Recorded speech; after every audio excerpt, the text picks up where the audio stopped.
Justice for a 9-year-old little girl after more than 63 years. Today, the Bucks County District Attorney announced that a grand jury investigation identified William Schrader as the person who raped and killed Carol Ann Dougherty inside a Bristol church back in October of 1962.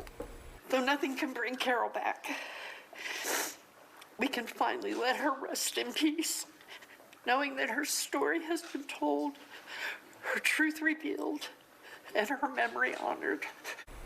Well, Kelly, Schrader died back in 2002, but what led to this major development today?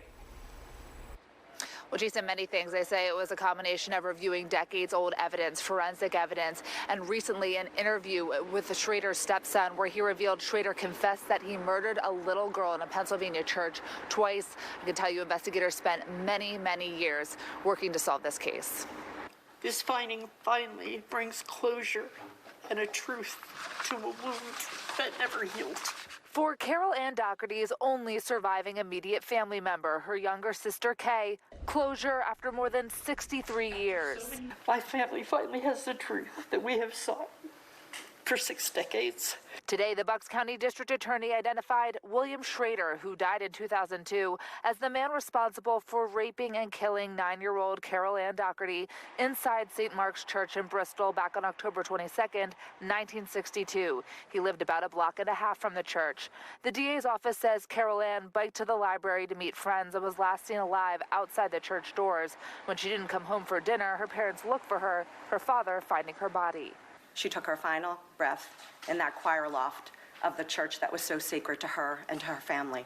The DA says Schrader was questioned by police after the crime, provided a pubic hair sample, and was found to have lied about his alibi. But as investigators honed in on 3 other suspects, Schrader fled south, eventually settling in Louisiana, where the DA says they now know he continued a pattern of violence against his own family members. We know that William Schrader's history of sexually violating little girls, it's the likes I have never seen as a career child abuse prosecutor. The DA says in 1993, 141 samples of pubic hair were tested, collected from men over the decades, and all of them were eliminated except William Schrader's. But it wasn't enough. Investigators tried to test evidence from the case to build a DNA profile, but were unsuccessful. DA Shorn says in that process, investigators became laser-focused on what they did have, and it led to a recent interview with Schrader's stepson, who revealed Schrader confessed to the murder of a little girl in a Pennsylvania church on 2 separate occasions. They presented their decades-long investigation to a grand jury who formally found Schrader committed the crimes. The work that was done to keep this alive was nothing short of remarkable. It was a shroud of the town.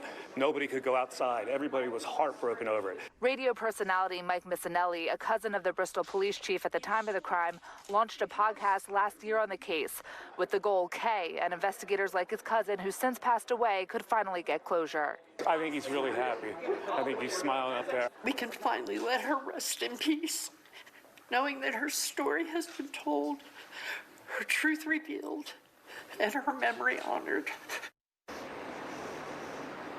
And the DA said today that grand jury investigation included reviewing and eliminating those initial prominent suspects, which did include a reverend at the church at the time.